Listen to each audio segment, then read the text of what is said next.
तो चलिए आज बात करते हैं नेटवर्क स्कैनिंग की। ये वो पहला असली कॉन्टैक्ट होता है जो एक अटैकर किसी टारगेट सिस्टम के साथ बनाता है। यहीं पर आकर हैकिंग सिर्फ एक थ्योरी नहीं रह जाती, बल्कि एक असल खतरा बन जाती है। और ये सिर्फ कोई कहावत नहीं है, ये एक अटैकर का माइंडसेट है।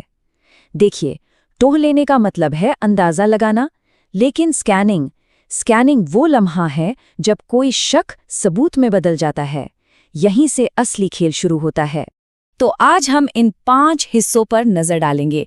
हम ये देखेंगे कि एक अटैकर कैसे किसी नेटवर्क का डिजिटल नक्शा बनाता है और एक डिफेंडर के तौर पर इन हरकतों को कैसे पकड़ा जा सकता है।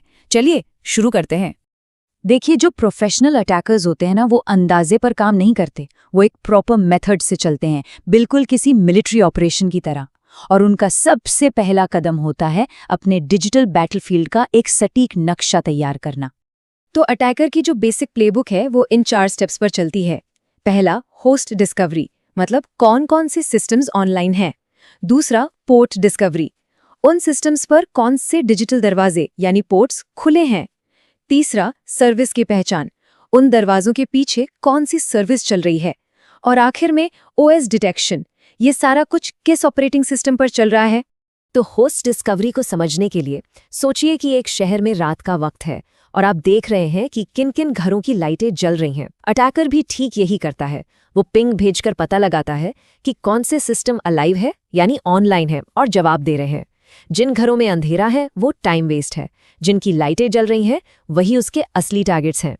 तो अब अटैकर के सामने एक बड़ा सवाल आता है, स्पीड और चुपके से काम करने के बीच बैलेंस बनाने का। क्या उसे जल्दी जल्दी जानकारी इकट्ठा करके पकड़े जाने का रिस्क लेना चाहिए, या फिर धीरे धीरे बिना किसी का ध्यान खींचे अपना काम करना चाहिए। इस चॉइस का मतलब यहां समझते हैं। एक्टिव स्कैन एक पूरी बातचीत जैसा है। अटैकर एक सिन यानी सिंक्रोनाइज रिक्वेस्ट भेजता है। सर्वर जवाब में सिन एक् यानी सिंक्रोनाइज एक्नॉलेज भेजता है, और अटैकर ACK यानी एक्नॉलेज भेजकर कनेक्शन पूरा कर देता है। ये तेज तो है, पर बहुत शोर मचाता है। वहीं दूसरी तरफ स्टेल्थ स्कैन एक अधूरी बातचीत है। अटैकर सिर्फ एक सिन पैकेट भेजता है।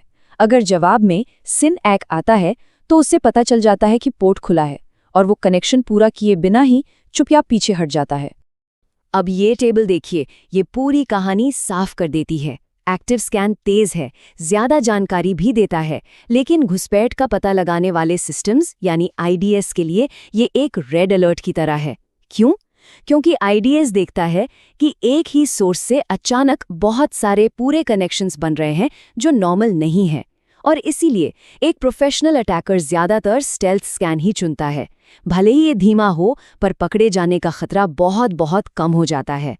बैनर ग्रैबिंग, ये थोड़ा शोर मचाने वाला लेकिन जबरदस्त असरदार तरीका है। इसमें अटैकर सीधे खुले पोर्ट से कनेक्ट होता है और सर्विस को मजबूर करता है कि वो अपनी पहचान बताए। और ये जो जानकारी मिलती है ना, खासकर सॉफ्टवेयर का वर्जन नंबर, वो अटैकर के लिए किसी सोने की खान से कम नहीं है। ठीक है, अब पासा पलटते हैं। एक नेटवर्क एडमिनिस्ट्रेटर होने के नाते इन एक्टिविटीज को डिटेक्ट कैसे किया जाए। असल में अटैकर की ये प्रोब्स नेटवर्क ट्रैफिक में अपने डिजिटल फिंगरप्रिंट्स छोड़ जाते हैं। देखिए, ऑपरेटिंग सिस्टम का पता लगाने के लिए अटैकर बहुत चालाकी से पैकेट बनाते हैं। हर TCP पैकेट में कुछ फ्लैग्स होते हैं जो बताते हैं कि पैकेट का मकसद क्या है, जैसे कनेक्शन शुरू करो, खत्म करो, या ये जरूरी है।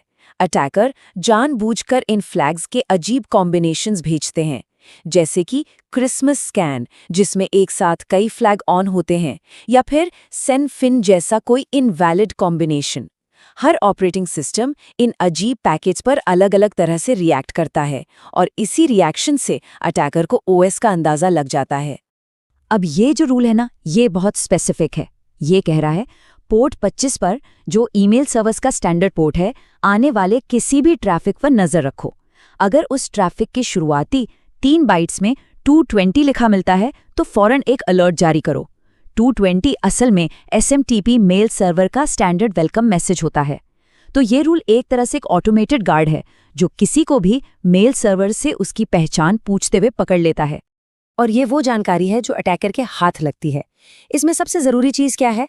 SMTP सर्विस का एग्जैक्ट वर्जन नंबर 2.1.0। अब ये सिर्फ एक नॉर्मल मेल सर्वर नहीं रहा, ये खास सॉफ्टवेयर वाला एक खास टारगेट बन गया है। और यहीं पर आकर सारी मेहनत रंग लाती है। अटैकर उस वर्जन नंबर 2.1.0 को सीधे CVE यानी कॉमन वल्नरेबिलिटीज एंड एक्सप्लॉइट्स के डेटाबेस से मिलाता है। ये एक पब्लिक लिस्ट है जिसमें सॉफ्टवेयर की सारी जानी मानी कमजोरियों का रिकॉर्ड होता है। अब अटैकर के पास सिर्फ एक खुला पोर्ट नहीं है, उसके पास सर्वर को हैक करने का एक पक्का तरीका है। और ठीक उसी वक्त IDS पर अलर्ट बज उठता है। एक अटैकर ने आपकी एक कमजोर सर्विस का सटीक वर्जन पता लगा लिया है। ये वो पल है जहां एक एक सेकंड कीमती है। अब फौरन एक्शन लेना होगा। ऐसी सिचुएशन में 3 काम फौरन करने होते हैं। पहला, उस मशीन को नेटवर्क से आइसोलेट कर दें। दूसरा, अगर तुरंत पैच करना मुमकिन नहीं है तो एक वर्चुअल पैच लगाएं, यानी अपने फायरवॉल या IDS को उस खास अटैक के ट्रैफिक पैटर्न को ब्लॉक करने का निर्देश दें। और तीसरा, भविष्य के लिए सर्विस बैनर को ही बदल दें ताकि वो वर्जन की जानकारी न दें। ये 3 कदम तत्काल जोखिम को बहुत हद तक कम कर सकते हैं। इस पॉइंट पर अटैकर के पास वो सब कुछ है जो उसे चाहिए। जिंदा होस्ट्स, खुले हुए पोर्ट्स, उन पे चल रही सर्विसेज और उनकी कमजोरियां। अब और अंदाजा लगाने की कोई जरूरत नहीं है, अब वो अगले कदम के लिए तैयार है। तो नक्शा तैयार होने के बाद अटैकर का अगला कदम क्या होता है? उसे कहते हैं इन्यूमरेशन। अगर स्कैनिंग नक्शा बनाना था तो इन्यूमरेशन उस नक्शे का इस्तेमाल करके अंदर की कीमती चीजों को खोजना है। अब डिफेंस का फोकस भी बदलना होगा। स्कैनिंग से बचने के लिए हम नेटवर्क ट्रैफिक पर नजर रख रहे थे, लेकिन एन्यूमरेशन से बचने के लिए हमें सिस्टम के अंदर देखना होगा। ये पक्का करना होगा कि यूजर परमिशंस सख्त हों और किसी के पास भी जरूरत से ज्यादा एक्सेस ना हो। और यहीं आकर जो रिस्क है वो कई गुना बढ़ जाता है। एन्यूमरेशन में अटैकर अब सिर्फ टेक्निकल कमियां नहीं ढूंढ रहा है, वो अब इंसानी और प्रोसेस से जुड़ी कमजोरियों की तलाश में है, जैसे यूजर नेम्स, गलत तरीके से कॉन्फ़िगर किए गए शेयर्ड फोल्डर्स या वो डिफ़ॉल्ट पासवर्ड जो कभी बदले ही नहीं गए। तो आखिरी सवाल ये उठता है कि इस नई जानकारी के साथ अटैकर का असली निशाना क्या है? वो सिर्फ एक और सर्वर की तलाश में नहीं है, वो कुछ ज्यादा कीमती चीज ढूंढ रहा है। वो रहस्यों की तलाश में है, यूजर पासवर्ड, कॉन्फिडेंशियल डेटा और वो सारी जानकारी जो उसे नेटवर्क पर पूरा कंट्रोल दे सकती है। और यही बात हमें हमारे अगले टॉपिक एन्यूमरेशन तक ले आती है।